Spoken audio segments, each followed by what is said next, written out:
காவல்துறை சார்பில் சென்னை பெருநகர காவல்துறையின் பயன்பாட்டிற்காக 74,08,000 ரூபாய் செலவில் மேம்படுத்தப்பட்ட நவீன தொழில்நுட்பத்துடன் கூடிய 85 இருசக்கர வாகனங்களின் சேவைகளை முதலமைச்சர் ஸ்டாலின் கொடியசைத்து தொடங்கி வைக்கிறார். நேரடி காட்சிகளை பார்க்கலாம்.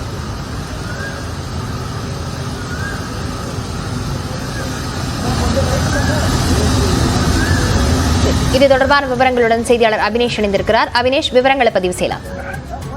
லாவண்யா, தமிழ்நாடு முதலமைச்சர் மு.க. ஸ்டாலின் இன்றைக்கு தலைமைச் செயலக வளாகத்தில் சென்னை பெருநகர காவல்துறைக்கு மேம்படுத்தப்பட்ட நவீன தொழில்நுட்பத்துடன் கூடிய 85 இருசக்கர வாகனங்களை முதலமைச்சர் கொடியசைத்து துவங்கி வைத்தார். இந்த நிகழ்ச்சியில தமிழக காவல்துறை இயக்குனர் சங்கர் ஜிவால், சென்னை பெருநகர மாநகர காவல் ஆணையர் அருண் IPS உள்ளிட்ட அதிகாரிகளும் இதில் கலந்து கொண்டிருக்கிறாங்க.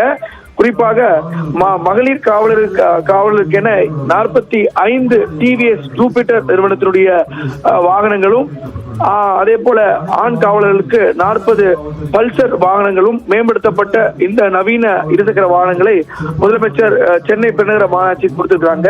24 மணி நேரமும் ரோந்து பணியில் ஈடுபடக்கூடிய வகையில இந்த ரோந்து வாகனங்கள் சென்னை பெருநகர மாநகராட்சிக்கு உட்பட்ட 200 வார்டுகளிலும் அந்தந்த காவல்துறை கோட்டங்களுக்கு உட்பட்ட பகுதியில் ரோந்து பணியில வருவாங்க.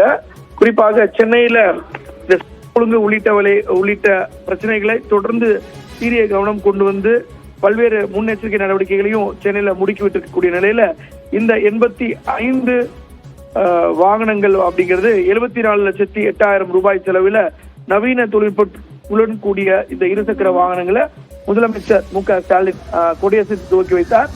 45 மகளிருக்கான ஸ்கூட்டி டைப் சொல்லக்கூடிய TVS ஜூபிட்டர் பைக்குகளும், அதே போல 40 ஆண் காவலர்களுக்கு இருசக்கர வாகனங்களையும் முதலமைச்சர் கொடியசைத்து துவக்கி வைத்தார். விவரங்களுக்கு நன்றி அபினேஷ்.